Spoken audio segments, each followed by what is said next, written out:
From AmazingAvenue.com, headline, Top 25 Mets Prospects for 2024. At number 6, infielder Ronny Mauricio. Now, before we get this video, I need you to hit that subscribe button so you know what's going on with the Mets farm system, their prospects, and everything in between. Considered one of the top rookies available during the 2017-2018 international signing period, the Mets and Dominican shortstop Ronny Mauricio agreed to a $2.1 million signing, breaking the club record then held by fellow Dominican shortstop Ahmed Rosario. The talented youngster made his professional debut in 2018, foregoing the Dominican Summer League completely and suited up for the GCL Mets instead when their season began in late June. The 17-year-old had .279 in the 49 games he played in Florida and was promoted to the Kingsport Mets to end the season. Getting into 8 games with them and hitting .233, the Mets were aggressive with Mauricio in 2019, promoting him to Columbia Fireflies for the season.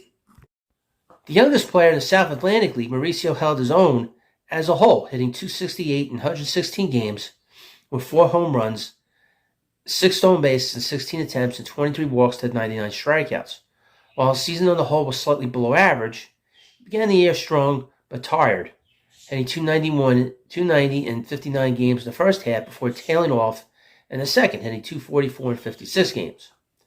Thanks to the COVID-19 pandemic, Mauricio did not get to play in 2020, but he was invited to the Coney Island alternate site and the Fall Instruction League, where he impressed many in the organization.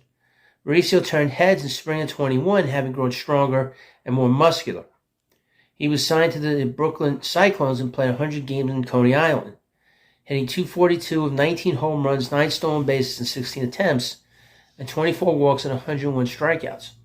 Late in the season, he was promoted to the Binghamton Rumble Ponies and appeared in 8 games, going 10 for 33 with 1 home run, 2 stolen bases and as many attempts, and a 2-11 walk to strikeout rate. The 21-year-old began the 22 season in Binghamton and played the entire season there, hitting .259 in 123 games, with team leading 26 home runs, team leading 20 stolen bases and 31 attempts. While the numbers were underwhelming on a surface level, his offensive contribution was slightly above league average thanks to his power output. Promoted to AAA Syracuse for the 23 season, Mauricio had .292 in 116 games, slugging 23 homers, stealing 24 bases, and drawing 35 walks to 97 strikeouts. While the numbers popped due to the high level of offense in the International League in 23, he only had a slightly above average 108 WRC+. In September, the Mets promoted him to the major leagues. In his very first at bat, he laced a double into right field that was clocked with an exit velocity of 117.3 miles per hour, the hardest ball any Mets player hit all season.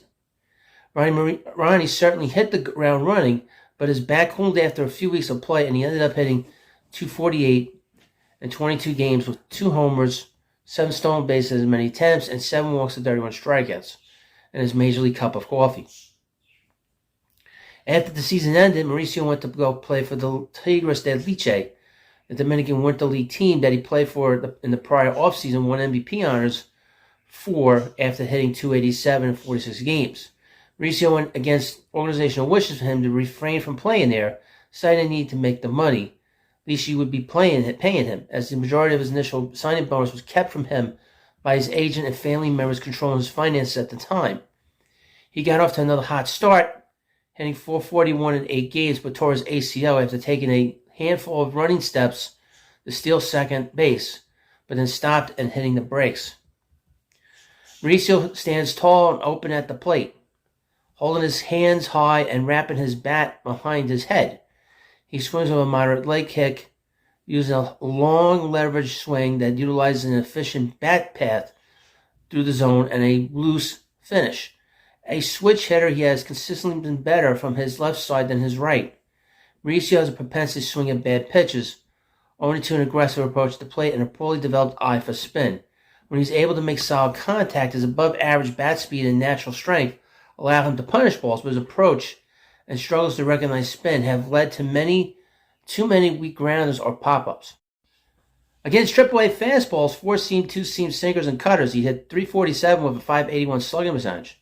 Against AAA changeups, he hit 260 with a 402 slugging percentage. Against AAA sliders, hit 235 with a 482 slugging percentage. Against AAA curveballs, he hit 133, a 333 slugging percentage. His whiff swing rate with fastballs was almost half of what it is against changeups, sliders, and curveballs. Conversely, he too often swings and makes poor contact against changeups, sliders, and curveballs, evidenced by the large amount of ground balls or pop-ups per ball in play as opposed to fastballs. His ground ball percentage in 23 has been roughly 10% higher than MLB league average. His fastball percentage roughly 10% lower than MLB league average, and his IFFB percent roughly 10% higher than league average.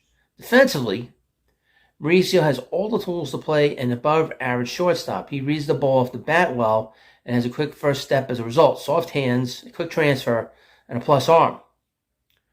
Prior to his 2021 physical growth, he only occasionally suffered from defensive yips, but since returning to the field much more filled in, his defensive actions have become a bit more problematic. His strong arm will mask many deficiencies, but continued loss of agility and range may eventually force him to third base. He has the skill set to fit well there, as well as in the outfield, an experiment that Mets began in 23, but seemingly abandoned. So you let me know what you think about this video. And of course, it's unfortunate we won't get to see Ronnie this year on the Major League roster. I think a lot of us were looking forward to him playing. I thought that from what I saw, he's very exciting. And I think that he needs to get an idea of how to control his approach at the plate. I think defensively, he's got a great arm. I was very surprised how good he was defensively. But that approach at the plate needs to improve, or he's going to be sort of a middling offensive player. But he hits the ball hard as hell. He's going to hit for a lot of power. But it's a shame that he's hurt. So let me know what you think about this video. Of course, please subscribe to Prospect Hut, and I'll see you later.